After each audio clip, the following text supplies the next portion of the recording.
Om Shanti. Thank you, Baba. It's my pleasure to invite each one of you to this beautiful session,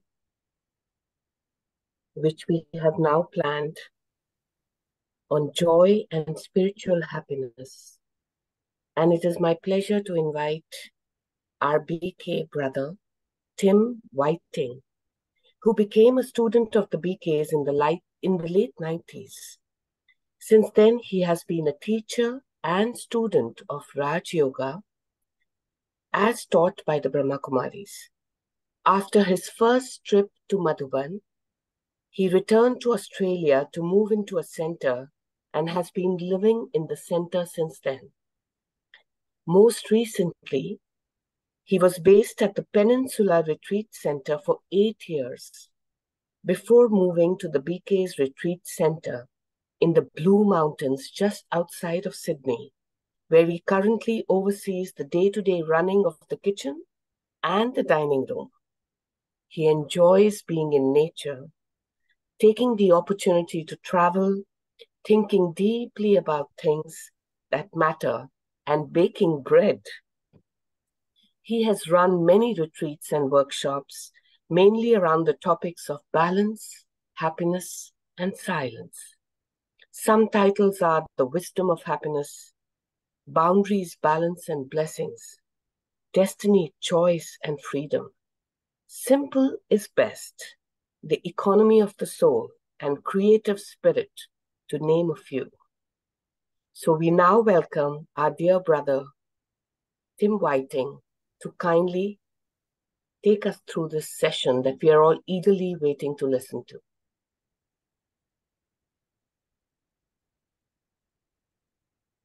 Go ahead, brother. Thank you, Dr. Harpreet. I'm just adjusting my view.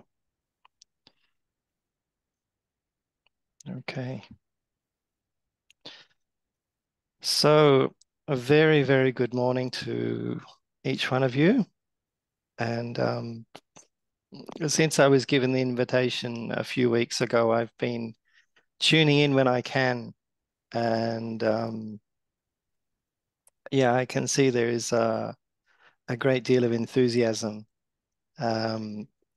If for no other reason, the fact that you're all up early to take an extra dose is very, very wonderful.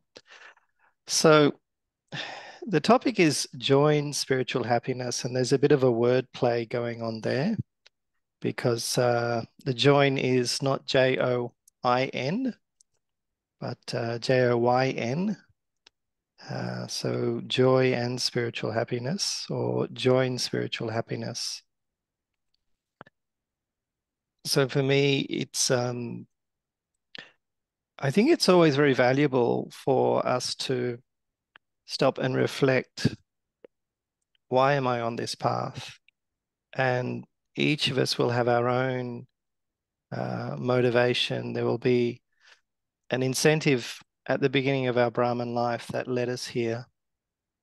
Certainly, if you ask BKs, did we find Baba or did Baba find us? I think most would understand that Baba finds us, but it's a partnership. So we have a part in that equation as well. And I think it's a bit like, the tide. And for those of you who don't live near the beach, Australia is such a place that most of the people live near or around the beach. Australians worship the beach.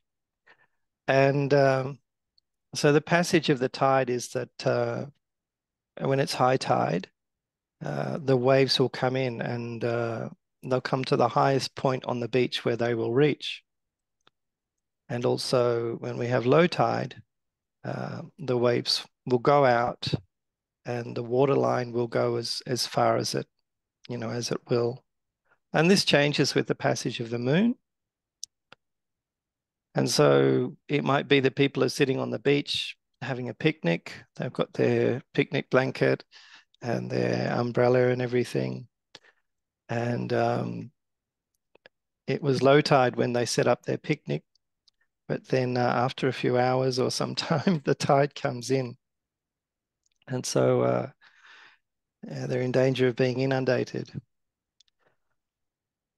So the reason I'm telling you this is that I think for each of us, when we come to BK life, it's like the tide is out spiritually.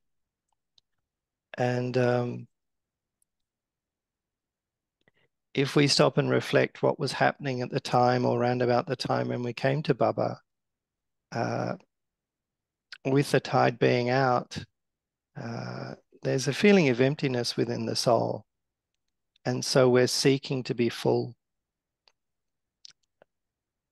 And this is really what motivates us. For me, it was very much happiness. And I really felt I was in the right place when I was starting to listen to the Murlis. And Baba said, well, the measure or the quality of a deity soul is that they value happiness. Because we know that of all the souls within the human family, everyone is going to receive peace. So everyone's going to get mukti. go back to soul world. Similarly, we can say that everyone will receive happiness, but happiness is number-wise. And the happiness of a deity soul is very different to someone who comes later on in the cycle. So those who are coming in the Iron Age or, at that time, the happiness is very much based on what's coming in from the outside. So, it's about the world around us. In the Iron Age, happiness is drawn from physical things. Whereas in the Golden Age, happiness is much more a state of being. And the first half of the Kalpa is based on giving. So we know that the deities are remembered as Devis and Devtas, those who give. And if we want to give, we need to be full, which is what the Confluence Age is about. So Baba, he said a few weeks ago in the Murli that there are two things. There's knowledge and devotion. And one of the aspects of this is knowledge has become information in our age, but true knowledge is really understanding, and further to that, wisdom. So when we're living in a state of knowledge, the world makes sense to us. We can understand what's going on. And the contrast in this instance is devotion. So devotion is when we aspire to something. So in devotion, there's a space between the state of where we are and what we remember, or the state of where we want to be. So this is the question: do I just want to admire virtue, or do I want to experience and become that? So we see the happiness of others. We can say we even see the virtues of others. And the difference between a Bhagat soul who comes later in the cycle is that they're very happy to worship, admire the qualities of the deities. But a deity soul will seek to emulate and imbibe and become the very thing that they admire or they worship most. So the question for us today is, how happy do I want to become?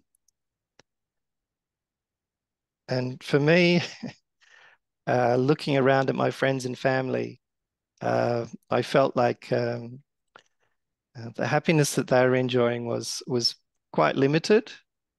And I felt a bit troubled in my teens and growing up, because I thought, is there something wrong with me that I have a bigger appetite for happiness than everyone else? It's like, let's say that their happiness was sabji, rice, and dal, whereas I wanted, 36 varieties of happiness. So, yeah, perhaps some would say greedy, but when Baba's providing, I'm not sure there's any question of greed. Now, the funny thing about happiness is that we only discuss happiness when we're unhappy. The deities are not going to have discussions about happiness because they've attained the very thing that they're seeking, or what we're seeking now. And I know at times in my Brahman life, there was one particular time where listening to the Murli and knowing what Baba was telling us, there was a feeling that I wasn't enjoying as much happiness as what Baba was offering. And so simple logic says, if you want to understand something, you have to think about it. So I started to churn on happiness, and this led to offering classes on happiness, which became workshops, and then further to that, retreats. And so one of the titles was the happiness habit. And over time, I suppose I was feeling more and more contented. And so, people would come to me and they said, "Oh, are you going to do the happiness habit retreat? When are you doing that?" And I said, "Well, I'm not thinking that much about happiness, so maybe I've maybe I've become happy." And recently, when I did it, I thought, what is it about happiness, and who are the happiest souls that I've encountered? And who came to mind? One of the happiest souls I think I've ever met was Daddy Prakashmani. And yeah, sometimes we think perhaps someone who's happy is, not seeing the full picture, that their happiness comes from ignorance, that, there's an expression in English that ignorance is bliss. If you don't know what's going on, where there's trouble or where there's difficulty or where there's obstacles, then, you're happy. But the thing with Daddy is an incredibly wise soul.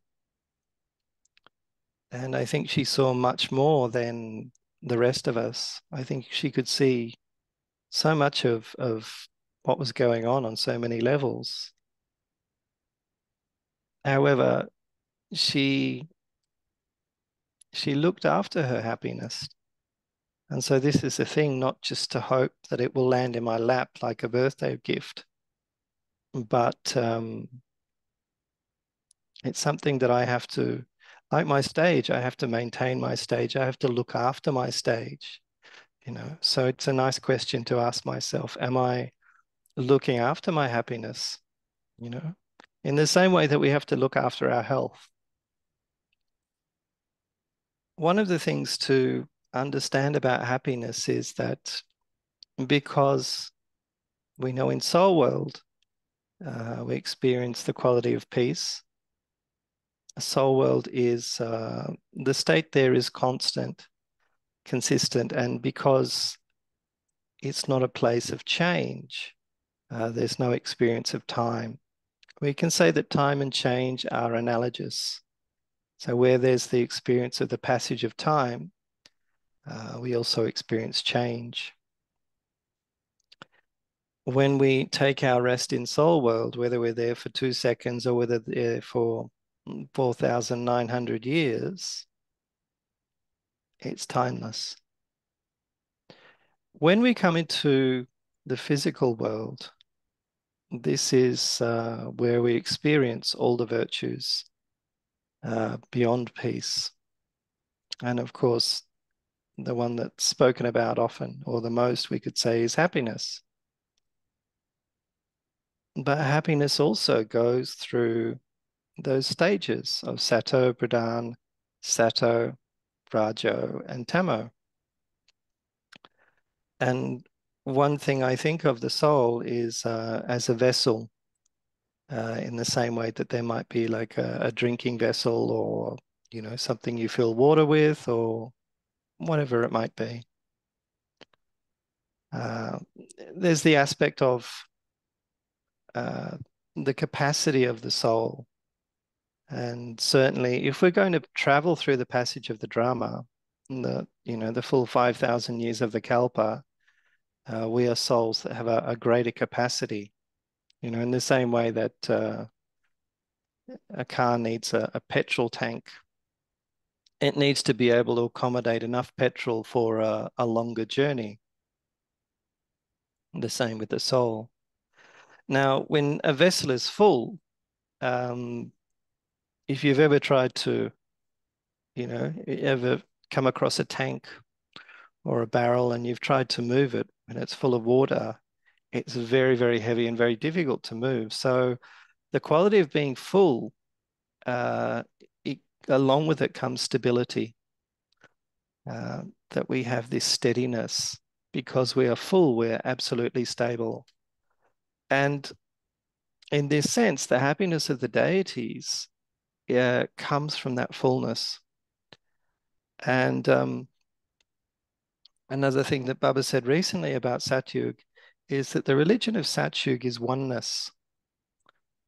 And I've been thinking about this. It really does interest me that the happiness of that time is like a kind of serenity. It's very stable and it's quite introvert in a way. If we compare it particularly with the happiness of today, Sister mentioned that I'm serving in Baba's retreat center in Lura in the Blue Mountains, and in the kitchen there's some pictures. We have a picture of Baba at one end of the kitchen and Mama at the other. And there was this portrait of Mama, and I think I've seen that photo so many times over the last 20 plus years. And it was only, maybe in the last year or so that I looked at this photo and I actually saw that Mama was smiling. And it's such a serene and such a quiet smile. And I just found that very, very interesting that perhaps the noise within this soul had to subside, had to sort of, fall away enough that I could see the subtlety of her smile. So I think the happiness of the golden age is very much this oneness. And Baba uses the analogy of a flower and the fragrance of a flower. So when a flower emits its fragrance, it's like an expression of the essence. It's an expression of its being. It's not an action in the sense that we would talk about a physical action, but at the same time, it is a karma. And Baba compares this sometimes with our thoughts or the feeling that a soul brings. And once again, if we look to the example of Daddy Prakashmani, we would love to come and take Drishti and Toli and just to be near that soul. She would radiate her essence, like the fragrance of a flower. So, this kind of happiness is it's quite subtle. And the thing of the golden age is it's like a tapestry. So if like a rug or something like this that is handmade and it's woven thread by thread. But in the golden age, I think we don't see ourselves as separate. Perhaps this is where the idea of omnipresence comes from.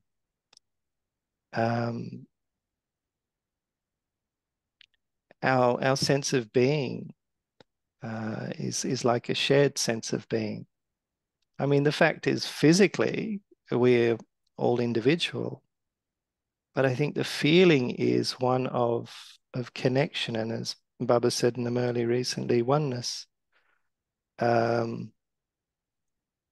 growing up in the West, growing up in the Christian culture, the word communion is used again and again.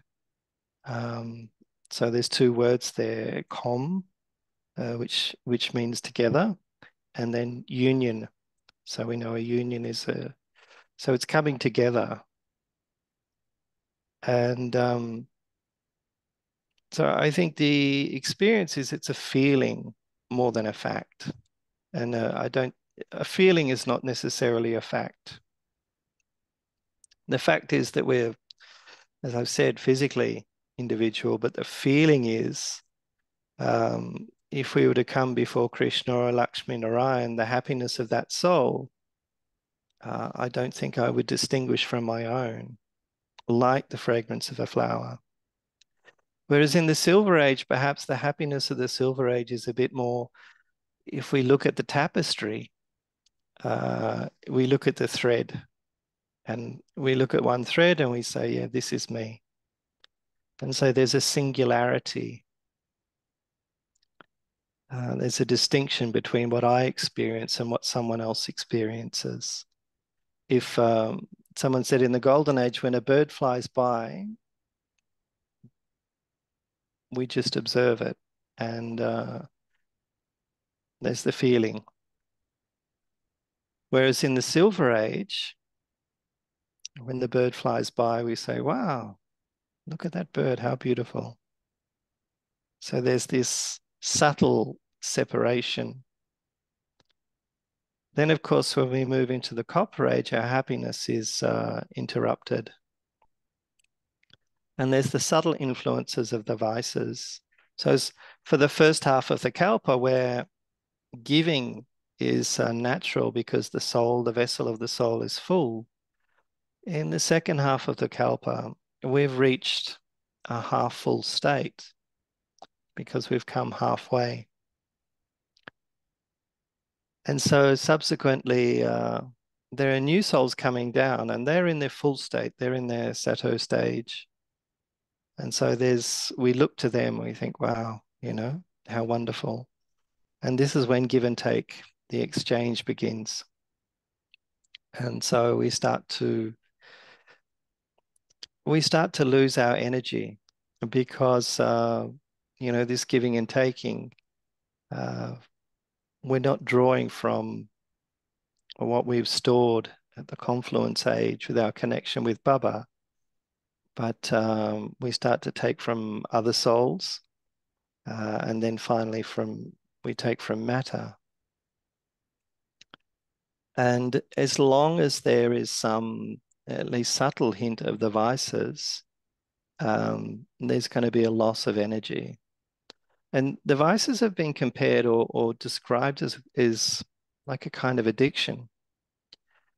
The nature of an addiction is that something in the beginning gives you an experience, and as time progresses, you have to do, or you have to imbibe more and more of that.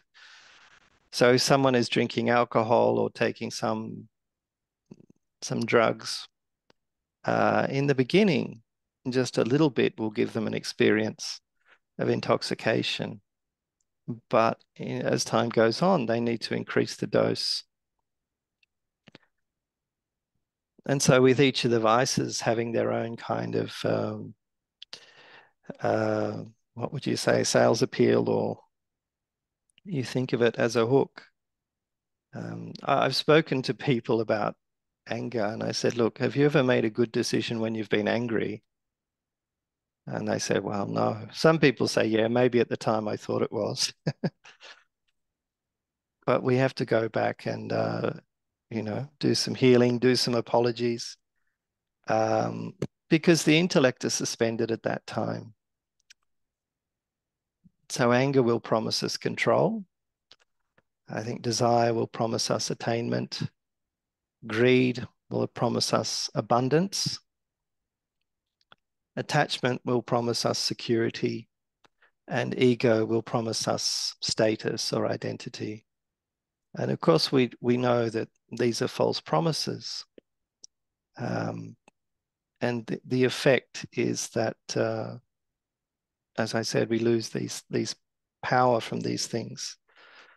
The vices can be described as subtle kinds of violence. And as long as there's violence there, I'm asserting myself over another, or I'm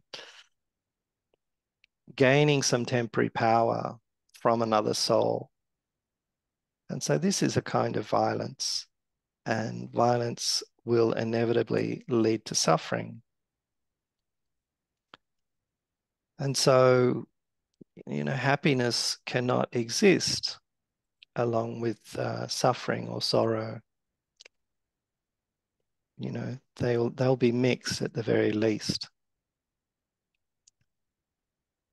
And just to really understand, I think one of the things today, one of the confusions that people have, and particularly when the intellect is in a degraded state and we're operating in a very external, very body conscious manner, we can say material, body consciousness is, it's not just the idea that I'm a body, but it's the belief that the material world is reality. And so our actions, our values, what we think about, where our energy goes is all about the material world. And we consider this to be reality. Whereas Baba comes, and if you reflect on our practice is an invisible practice. Who can see if you're soul conscious? No one can see with the eyes that this one is soul conscious. But it's a subtle thing, the vibration of the soul. We pick up on that and say, yeah, there's something to this soul, What are they thinking? Where are they coming from? So it's not like if you give someone an empty jar and you say, can you fill this up with happiness for me? that they can do that. So as I said, our practice is invisible. Shiv Baba is invisible. I, the soul, am invisible. But when we're in body conscious or this material consciousness, what we value and the basis that we operate on is about the material world. So in that sense, happiness and pleasure are confused. Pleasure is sensory and it's about physical things. And pleasure is not necessarily happiness, because one piece of chocolate is really nice, but to eat a kilo of chocolate is probably going to make me quite sick, at least if I eat it all at once. And so if you look at pleasure, and once again, this also comes into this aspect of addiction. A little bit can be a source of pleasure, and we can say bring some happiness, bearing in mind that happiness is, I think happiness is the result of actually pure action. So we can say punya.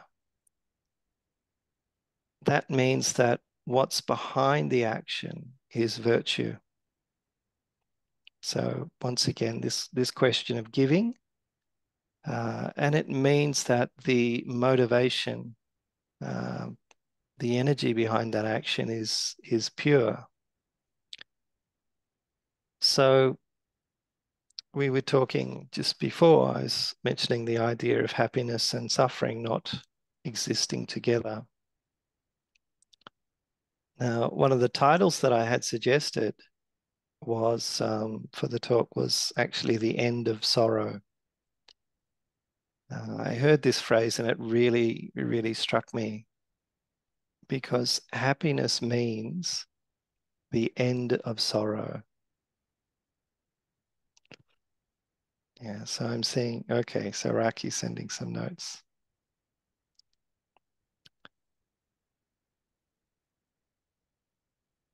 So this is the thing that, for me, growing up as a teenager, I thought to be serious and what have you was all about,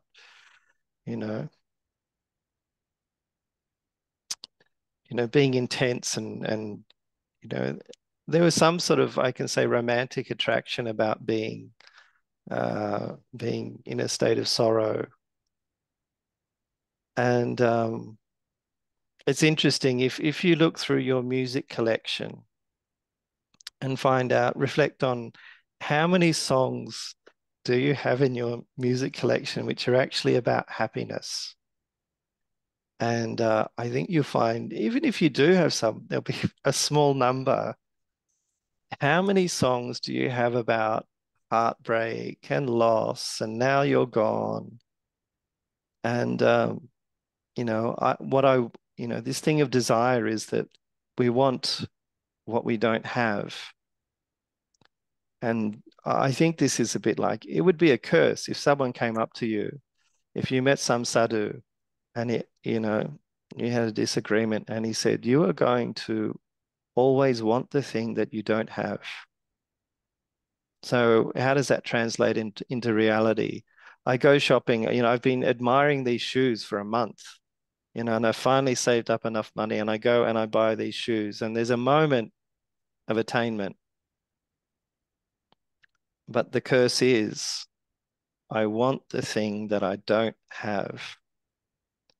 So now that I have the shoes, there's something else. And this is the way that a shopping mall is designed.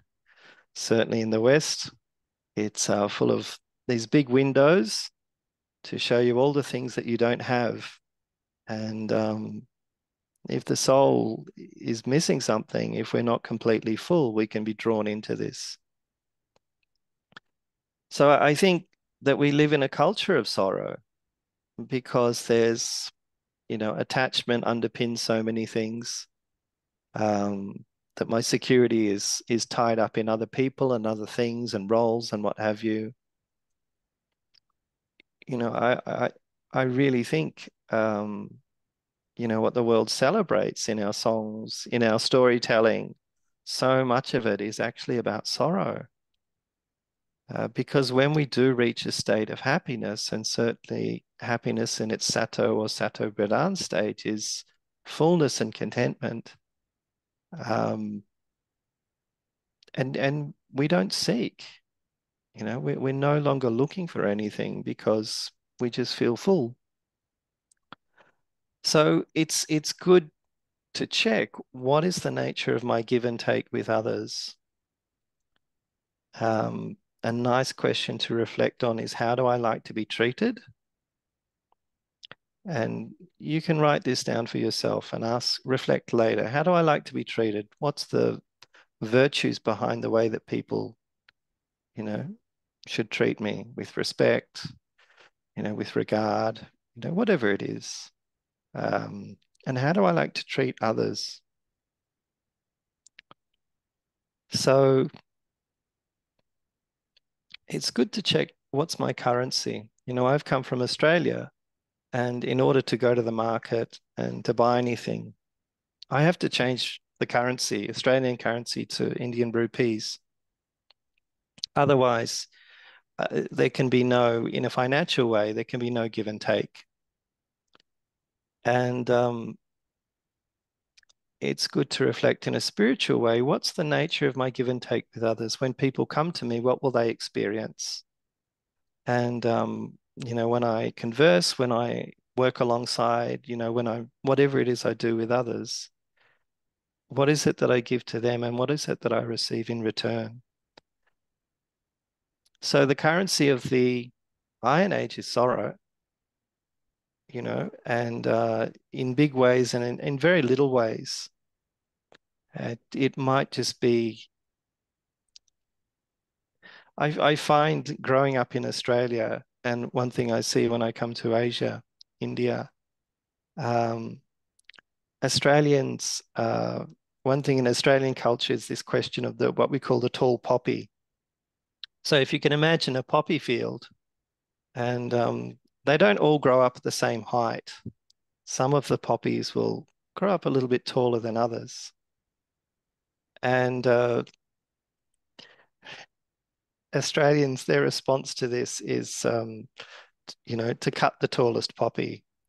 So if it looks like you're moving ahead, if it looks like life is good for you or what have you, people will cut you down, whether it's criticism, whether it's negativity.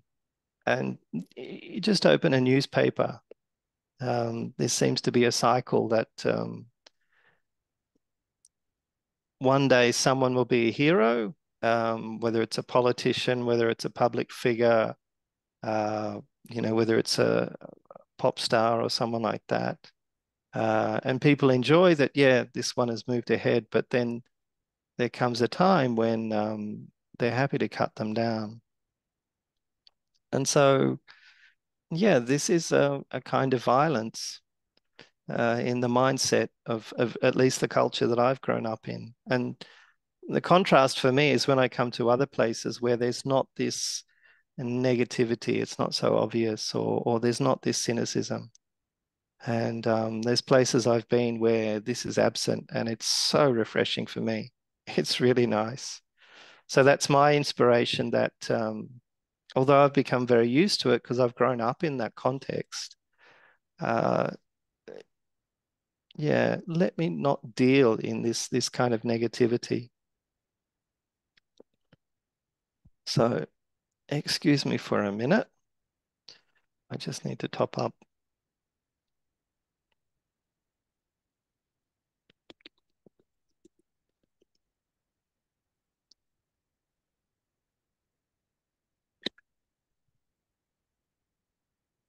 So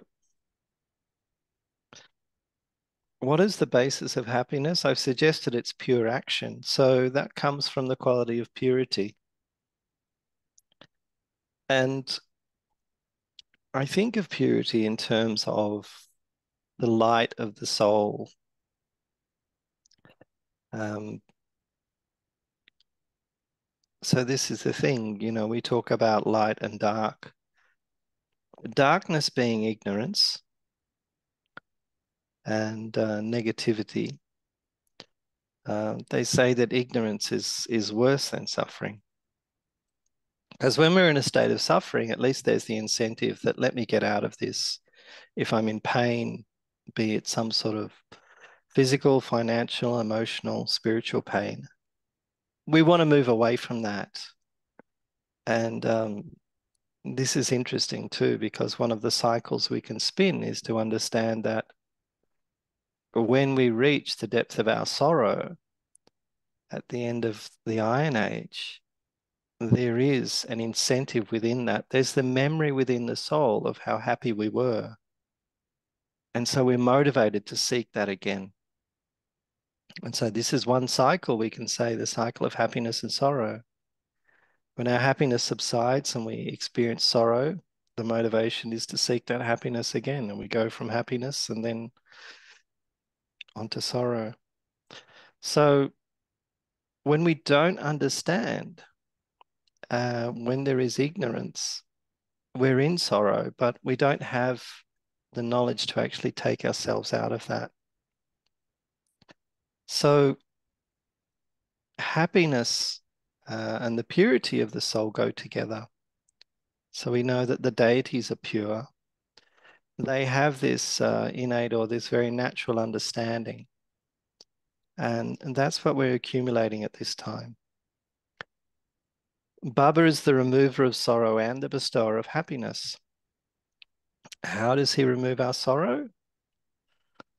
So through, Jnana and yoga are the bedrock, we can say, the absolute foundation. Because our ignorance, our confusion is, or we can say, the shadow on the soul. As we listen to the Murli each day and as we think about it, each of us has each of us has our own karmic accounts. So each of us has there were different things that took us into confusion. There are different aspects where we lost our understanding, we lost our wisdom. We've all taken individual journeys, all different journeys. And so when we listen to the Murli, we're all going to draw on different points. And I'll have to wait till afterwards to look at what's in the chat. Listening to the Murli, there are different things that will strike the soul, and you could compare it to, if you have if you've cut yourself along your arm, when you wipe the antiseptic, you're not going to feel it anywhere else but where the cut is or where the wound is. And the same thing in the Murli. The Murli will touch each soul according to, what we've lost or what's missing. And so I think developing that understanding, churning the knowledge is absolutely essential for our happiness. And the other thing is yoga. And just to have that experience of yoga where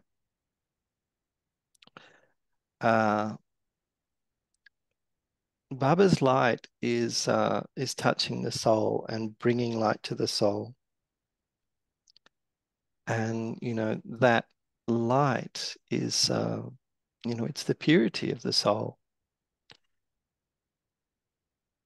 And so recently I've been experimenting with this.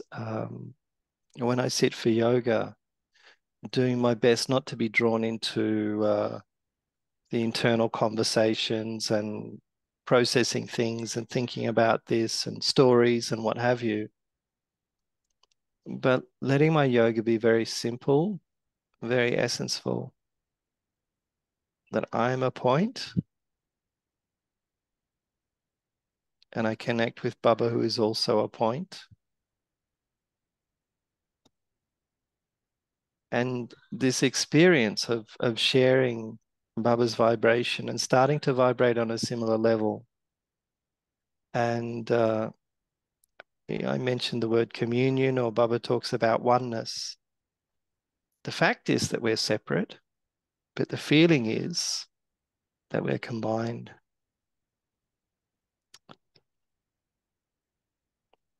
So I think that's probably a good time to stop there.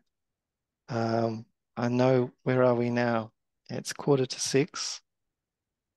So if I can invite our host to join us again. Yes, Om Shanti once again. And would anyone like to ask a question to brother? Please go ahead. We can have some churning.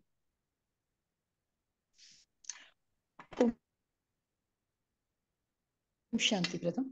Om Shanti. Om Shanti.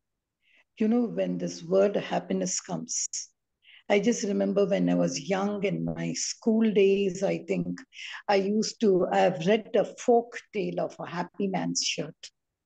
I remember the story. I can't go too into deep, but I remember the king who was so irresponsible and who was pining. They said the queen sent out people to find out how to make the king happy. So the sorcerer said, "Get a happy man's shirt," and they could never get. And I don't remember the author of it, but one event in that, what the king learned was, he just saw a fisherman and his family enjoying a small meal, and he could see happiness on their faces. So one of the instances which I learned over there, I always thought happiness is an elusive concept. Happiness is not something which is there always. It's there, it's gone. It's there, it's gone. It's not something which is there. And as you rightly pointed out, the cycle of happiness is very clear in the Gyan. And why that happiness? Why does it go? How do we get it back? Fine, all that what you said. And now, why this is the need of the heart? Because for few Abhyakt Murlis, Baba is saying, revelation will take place through your behavior and face. So if it's through my behavior and face, the index of happiness is seen on the face. The index of joy is seen in one's heart. I can't open out my heart and reveal it to the world. It's too much, but my face can talk, my behavior can talk. So even though you said, I think we are all on a journey of happiness. We are not aware that happiness is what we seek, but we push. But if we get this, we are happy. If we get this, we are not happy. And we'll say, okay, one day I'll happy when Satyug comes, or when everything goes down, I will be happy. But I want to know how to be happy no matter what. Okay. No matter what. Baba said that the drama is made of happiness and sorrow. One thing I'm very mindful of. And I think we really need to imbibe the lesson of drama very, very deeply. Like we need to bring it into our very bones, because most people live in two places at once. And what I mean by that is where they are and where they want to be. So when someone arrives at work, they arrive at the office on Monday morning and they think, I wish it was Friday afternoon. So they're thinking, because what's in front of them is a week of work, and what they want is time with their family and friends. Now, the reality is, where are they? They're Monday morning at the office. Not to be drawn into where I wish I was, but to understand this is where I am. So, for me, my experience is, being in the kitchen, there's times when I have to wash the pots. And, washing the pots is the least loved job in our kitchen. But I think, okay, I've got to wash the pots right now, so let me enjoy this. And not to be drawn into the illusion of that I could be anywhere else. If I really understand this is the only moment in time that I have right now, then it's up to me to make the most of it and to enjoy it how I will. Because if I suffer through this moment thinking, oh no, this is terrible, why do I have to wash the pots? It's always me, go on, let the violins play all that sad music. Or I can just say, okay, let me wash the pots. There are people who come to wash the pots and they tell me, we had one sister who was helping in our kitchen, a volunteer. And I said, you look so happy. I said, what do you do? She said, I'm a lawyer. And to come and wash the plates and the pots was the simplest thing of all. It was like child's play. It was easy for her. So I think this is important, not to get lost in where we want to be, but to appreciate where we are. So I hope that's helpful. Okay. Brother, while you were sharing this, what I was getting was happiness is traveling on the ticket of is, that is IS, and not traveling on the ticket of was and will. Absolutely. So we know that the deities live in the moment. There's no, they don't record history. They don't think about tomorrow and they don't think about yesterday. And we see this in a child as well. So the aspect of soul consciousness, which is about being absolutely present, I think this is an essential ingredient in happiness. Yeah. Any other thoughts or questions? Om Shanti. Om Shanti, bye. See, when we compare this happiness between this materialistic and Brahmin and the other people, the Kaliyugi people. So, of course, the Kaliyugi people will have temporary attainments or some desire within them which would make them happy. Whereas, the Brahmins, basically how their happiness disappear. It could be even sometimes they expect something from the sender or from others, or there is also some sort of a subtle expectation in like you rightly said, when the vessel is not full, then there is always expectation. So, could you throw some more lights about what are the other subtle ways that Brahmins, especially I'm talking about, can come across this sort of a situation where they lose happiness? Even sometimes, when they sit in yoga, if they don't experience the real touching or the Baba's touching in yoga, they feel disappointed, isn't it? Mm.